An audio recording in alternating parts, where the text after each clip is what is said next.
Hello, my wonderful, beautiful friends. I hope you're having the most amazing day today, and welcome back to r/MaliciousCompliance. Guys, I know it's been a while since I've read anything from the sub, so it really does feel like I'm visiting an old friend today. So guys, in today's episode, you'll hear 5 stories. The first story, OP gets smart at a police station. The second story, an entitled army wife demands OP salute her. Oof. The third, a mother kicks OP out and regrets it big time, and we'll finish up with 2 stories where people really do regret asking to meet somebody. I hope you guys stay for the stories today and do hit that subscribe button for future tales. Let's dive in. So this happened about 4 years ago, when I got a summer job at my university. The job was working for professors that I had worked with before, and they had asked me last minute to teach a summer workshop to 9th and 10th graders. So, with less than 2 weeks before the camp starts, I have a bunch of paperwork to do first, including clearances that say I can work with kids. One of these is an official FBI check for which they need my fingerprints. Well, I needed to do some physical fingerprinting right away in order to get the result in time. Luckily, I was able to book a fingerprints appointment for that Friday, booked 24 hours in advance as required, which would be just barely enough time to get the result. So that Friday, I catch the subway to campus, and it's atrociously slow. Anyway, I end up slightly late getting to the campus, so I literally run to the police station and enter the front room at exactly 5 minutes after my appointment time. Now, I know this because as I stepped through the door, I felt my phone buzz with what turned out to be a "your appointment has been cancelled" email.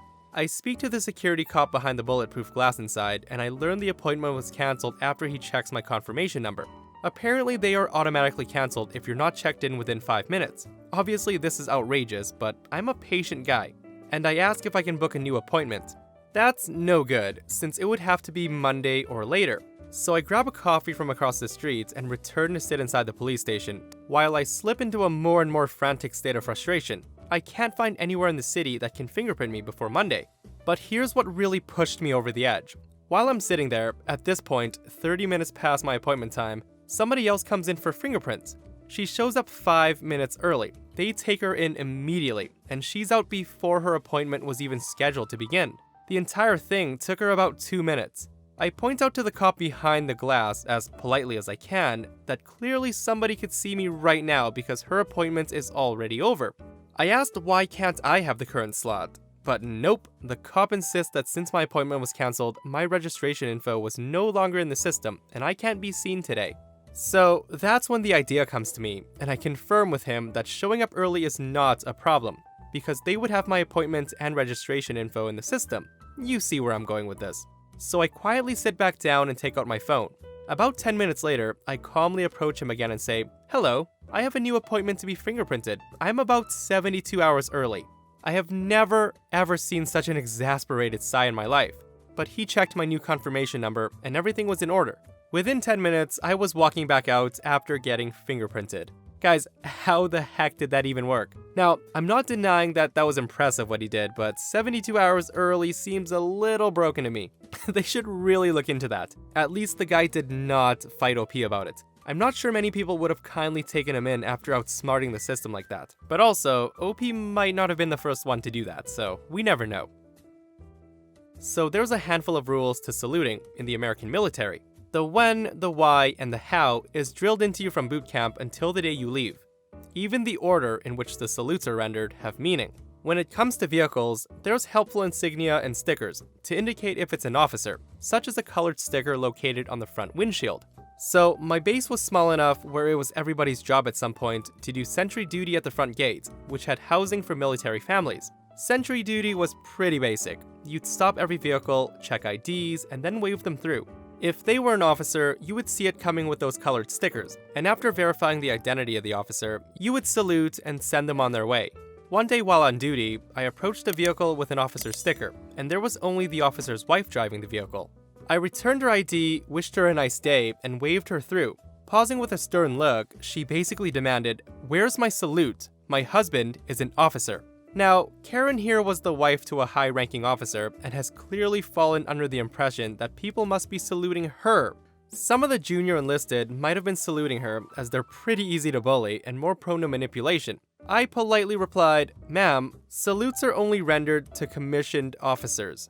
So, angrily pointing her little fingers at the front of her windshield towards her husband's officer sticker, she says, "I have a sticker, and you need to salute this sticker."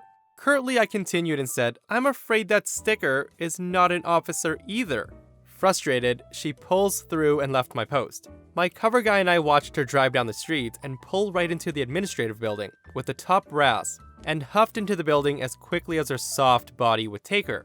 We exchange a look between us with wry smiles, knowing exactly where this is probably going. Later that day, we get a new official base-wide mandate. From here forward, all enlisted will salute vehicle stickers of officers regardless of who's in the vehicle. Roger that. This is where the malicious compliance comes in. It's worth noting that when you salute an officer as enlisted, you do it first, and then you hold the salute until you're saluted in return, and they lower theirs. Only then do you lower your salute. It signals that you're saluting them and they're replying. Additionally, when saluting a group of officers, you generally direct your salute and greeting to the highest ranking individual. Now, as far as I know, this stupid sticker salute order has no accommodation for how a 2004 Toyota Camry fits into the officer's pecking order. Additionally, if the car is unoccupied, it's not like that sticker is removed. So, after that order comes through, we all began saluting stickers. Personally, I direct my salute to the sticker. I would also prioritize sticker salutes over officers, and let me tell you, walking through parking lots was a blast as I saluted empty cars on my way to wherever. More and more people saw me doing it, and more people started to do it. So not long after, the order was publicly rescinded, which hilariously had the balancing effect of never rendering a salute to anybody but a clearly known officer, meaning Karen will never be getting her unearned salutes. Absolutely brilliant, OP. Guys, this story was friggin' hilarious. I was trying so hard to keep it together while reading it. Honestly, the only salute she deserves for being so damn entitled is the highway salute. I'm kidding, that's disrespectful. But so is acting like you're super special when your husband earned that rank, and not you. Did I just say that? I'm just kidding, guys, I'm just playing. This happened when I was 15. My mom was a mentally, emotionally, and physically abusive narcissist. So some highlights are when she was teaching my twin sister and I to read at the age of 4, and my sister was having trouble learning, so my mother's solution was to grab a sandal and whack her every time she got a flashcard wrong. Same thing happened to me when I was 7. Every time I did anything wrong, she would hit me with one of her Birkenstocks. When I was 13, I told her I wanted to live with my dad, as they were divorced, and she told me she did not care what I did after I turned 18. I later found out that this was because child support stops at age 18. Anywho, fast forward to age 15. Our relationship was understandably strained. We had guests, and she liked to use guests as a way of controlling our behavior through shame. It's easier to be an angsty teenager when your grown-up friends from the church aren't watching and judging everything you do. This makes it easier for her to pretend to be a firm but loving mother, all while slipping in sideways comments like velvet daggers. Well, I decided that I wasn't going to subject myself to the whole thing, and spent the day outside in the woods nearby. When I saw that our guests had left, I went to go back inside. My mother, perhaps unhappy at being denied a day-long emotional abuse routine, told me that I wasn't welcomed and that I should leave and not come back. My 15-year-old brain heard her words and knew that she only meant for a little while, but I also recognized that she failed to specify any time frame at all. So I hiked a couple of miles to a friend's house and asked if I could spend a couple of days there. When my friend's dad found out why I was there, he was pissed and said I could stay as long as I needed. So I didn't go home that evening, or the next, or the next. My mom became concerned and contacted law enforcement to report me missing. This is a big deal for several reasons. We lived in the mountains on a national park, so it was a very real possibility that I had been attacked by a wild animal, become injured while hiking, drowned, or even been kidnapped. Nobody knew of my mother's tendencies or the squalor and neglect that my sister and I lived in. Most importantly, the law enforcement was the local park rangers, which she worked with daily. The law enforcement immediately contacted my dad's side of the family to see if I had turned up there or contacted them.